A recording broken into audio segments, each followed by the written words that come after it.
بہت اہم آیت ہے. یا ایھا الذین آمنوا اجتنبوا کثیرا من الظن ان بعض الظن اثم ولا تجسسوا.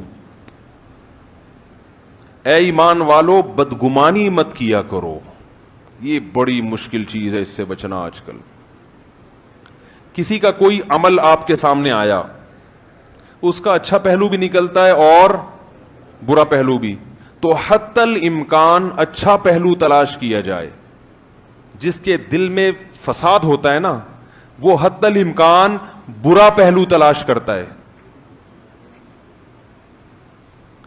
دیکھو کہیں کھانا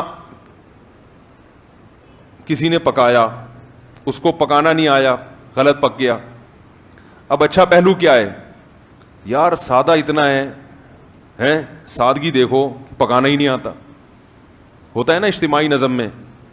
اور برا پہلو کیا ہے؟ کمبخت کو کھانا پکانا نہیں آتا. اچھا پہلو تلاش کر لے انسان. کوئی آدمی کو کوئی کام کا وہ بھول گیا, کسی کو آپ نے کام کہا وہ بھول گیا, 2 دفعہ بھول گیا, تو آپ اس کا اچھا پہلو کیا؟ یار کام کا اس پہ بوجھ اتنا ہے کہ بیچارہ بھول جاتا ہے, کام زیادہ ہے, اگر واقعی ہو بھی کام زیادہ. برا پہلو کیا ہے؟ کہ دماغی نہیں ہے, کم بخت مغز میں جو ہے نا وہ کھوپڑی میں بھوس بھرا ہوا ہے. سمجھ رہے ہیں؟ کھوپڑی میں کیا بھرا ہوا ہے؟ بھوسا بھرا ہوا ہے. جو کام بولو بھول جاتا ہے. ہاں کوئی نقصان ہو رہا ہے تو ایک الگ بات ہے, کیونکہ بالکل لوگوں کو ایسے چھوڑ دیں گے وہ تو پھر کھا جائیں گے نا. مغیرہ ابن شعبہ رضی اللہ تعالیٰ عنہ پر ایک دفعہ الزام لگا زنا کا. حضرت عمر جانتے تھے کہ یہ زانی نہیں ہو سکتے, تو بدری صحابی ہر جنگ میں, تفتیش کی پتہ چلا انہوں نے چھپ کے نکاح کیا ہوا ہے. صحیح ہے, کیا کیا ہوا ہے؟ چھپ کے نکاح. وہ دیکھو صحابہ کتنے جاندار تھے, پھر بھی بیوی سے کیا کر رہے ہیں کہ بیوی کو پتہ چل گیا تو کیا کرے گی؟ مارے گی پکڑ کے. دبی تو کر رہے ہیں نا. تو وہ میدان جنگ میں گھوڑے کی پشت پہ سوار ہو کر لڑنے والے ہیں, کسی سے نہیں ڈرتے, مگر شادی کرتے ہوئے بیگم سے کیا کر رہے ہیں؟ ڈر رہے ہیں کہ یار پتہ نہیں کیا ہو جائے. تو بہت اسی وجہ سے کہتا ہوں کہ یار ٹینک چلانا آسان ہے. وہ جو ہمارے پائلٹ نے, وہ کیا نام ہے, ابھی نندن کا جہاز گرایا نا, وہ اوپر جا کے ہوا میں اس کو گرفتار کر کے لایا. میں اس کی بہادری کو جب داد دوں گا جب دوسری شادی کر کے دکھائے وہ. صحیح بات. جب میں کہوں گا بھائی تو واقعی کیا ہے, تو شاہی ہے بسیرا کر پہاڑوں کی چٹانوں پر, یہ کیا ہے جہاز اڑائے اور گرا کے لے آئے. یہ بھی بڑی بہادری ہے ماشاءاللہ, اللہ قبول کرے. لیکن بیٹا تمہارے اندر اگر تم حقیقی شاہین ہو کر کے دکھاؤ, وہ کہے گا مفتی صاحب معاف کر دو. ٹھیک ہے نا, ایک اور جہاز گرا سکتا ہوں میں, لیکن یہ کام تو مغیرہ ابن شعبہ نے وہ کیا ہوا تھا. تو بدگمانی ہر چیز میں. وہ اکثر واقعہ سناتا ہوں اس سے, اور یہ بات سمجھ میں آ جائے گی. ایک ساس جو تھی نا, اس کی جب بیٹے کی شادی ہوئی تو بہو گھر میں آئی, اور بیٹی کی شادی ہوئی وہ رخصت ہو کے چلی گئی. تو کسی نے پوچھا کہ بھائی وہ آپ کی بیٹی کا کیا حال ہے؟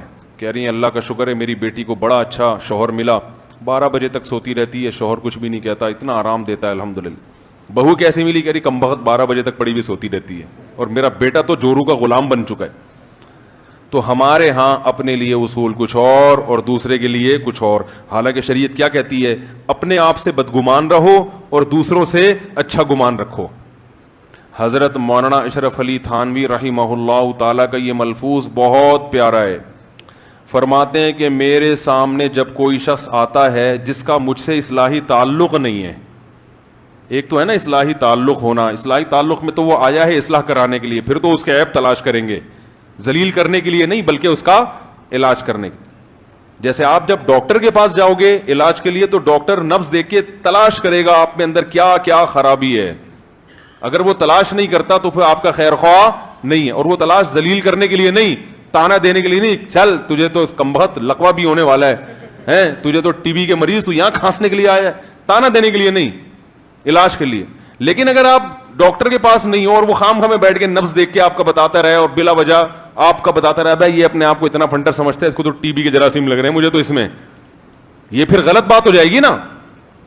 تو حضرت حکیم الامہ مولانا اشرف علی تھانوی رحمہ اللہ تعالیٰ فرماتے ہیں میرے پاس جب کوئی ایسا شخص آتا ہے جس کا مجھ سے اصلاحی تعلق ہے, تو اس میں اگر 99 خوبیاں ہیں اور ایک خامی ہے, تو مجھے اس کی خامی نظر آتی ہے, خوبیاں نہیں دیکھتا.